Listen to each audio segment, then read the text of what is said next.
line as we get them.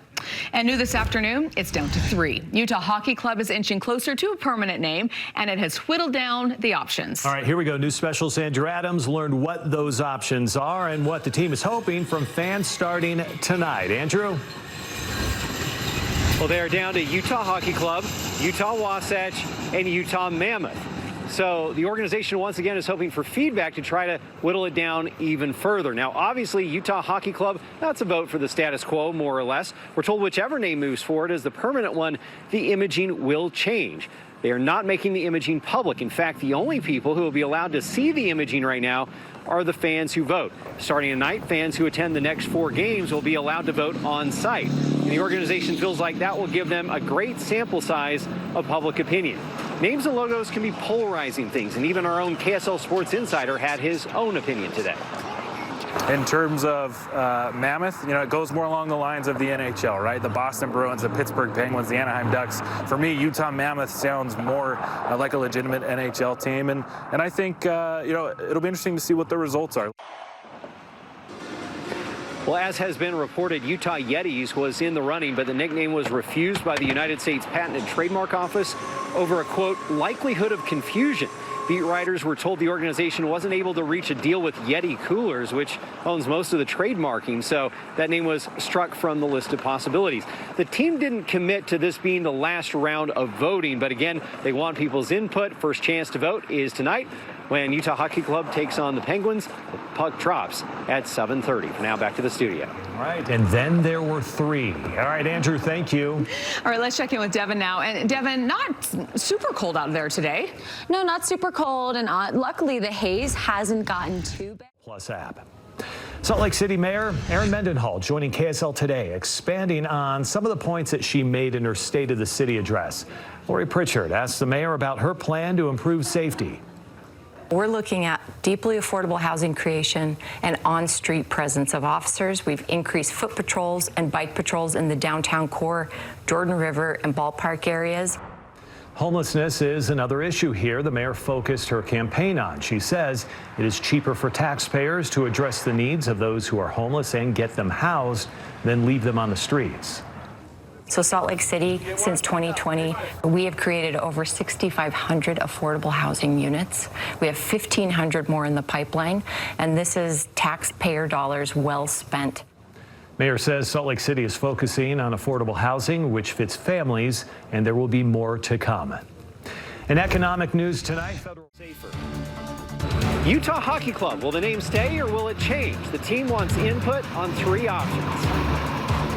This is breaking news. Administrative leave.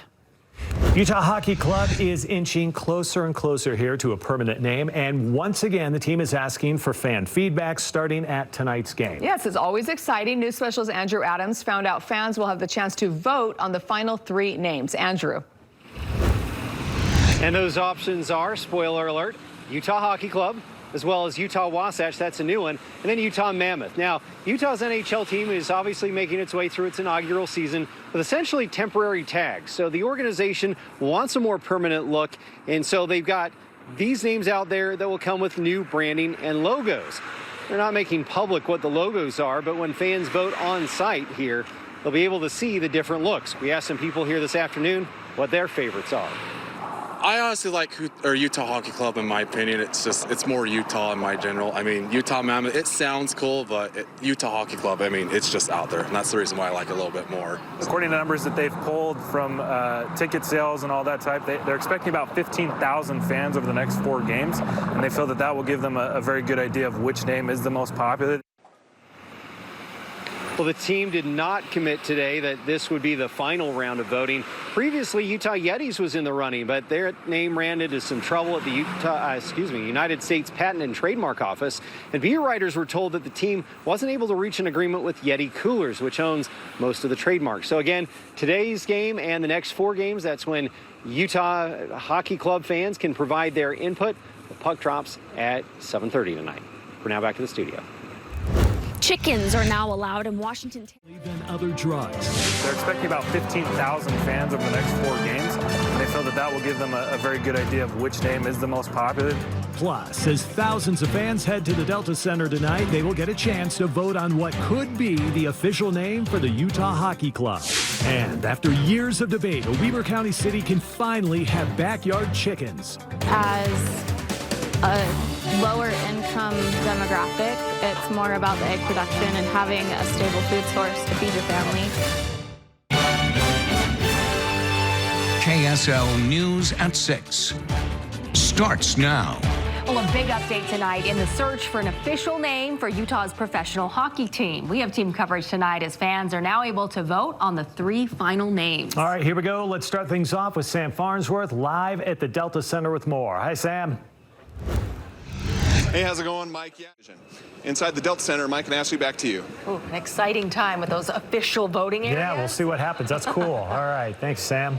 Well, obviously, there could be strong feelings tied to the name of a team. Yeah, news specialist Andrew Adams was out this afternoon talking to hockey fans about the remaining options here and continues her team coverage. Andrew, what'd you find out? Well, definitely there are opinions all over the place, and we certainly heard those talking to fans out this afternoon as people make their way here into the Delta Center. If there's one thing that is certain, is that people are very passionate about a name. Now, as Utah Hockey Club takes on Pittsburgh tonight, fans are getting the chance to make their voices heard. Utah Hockey Club won't necessarily stay Utah Hockey Club for forever, unless it seems like that's what everyone wants. And out of UHC, Wasatch, or Mammoth, some people told us they definitely favored the status quo. It stands out. It's Utah. I mean, they're doing phenomenal this year, which makes it even better. So I think I like it a lot more with Utah Hockey Club. I don't feel like they have very well-branded names, so I feel like it helps us stand out a little bit more with the Mammoths. That's my preference on it and my take on it, yeah. You have to give credit to ownership. I mean, they're trying to do this right. They could have easily chosen a name when the team moved from Phoenix. And that being said, they decided to wait, allow the fans, allow customers, allow season ticket holders to have a say in the matter. So Nick Pappas there, the last guy you heard from, he's in town from Phoenix. He says he's at least glad the ownership left the Coyotes name in Arizona, so if a hockey team goes there in the future, it will be available. As we've said tonight, the team isn't necessarily committed to this being the final round of voting, but they certainly want fans' input. We're told that if they can get 15,000 or so fans to weigh in over these next 4 games, then certainly that gives them a good sampling of public opinion. Now back to the studio. All right, we'll have to see which one fans eventually do choose. Andrew, thank you. And for more about this story and immediate. All right, sounds good. Thanks, Kevin. Salt Lake City police have arrested a man for damaging 2 ticket machines at a track station. They say 66-year-old Wilbur Fike hit a machine with a rock early on Tuesday morning and then damaged a different machine nearly 24 hours later. Officials believe that he caused more than $5,000 in damage. He has since been arrested and being held now without bail in jail. A former pilot is suing Delta.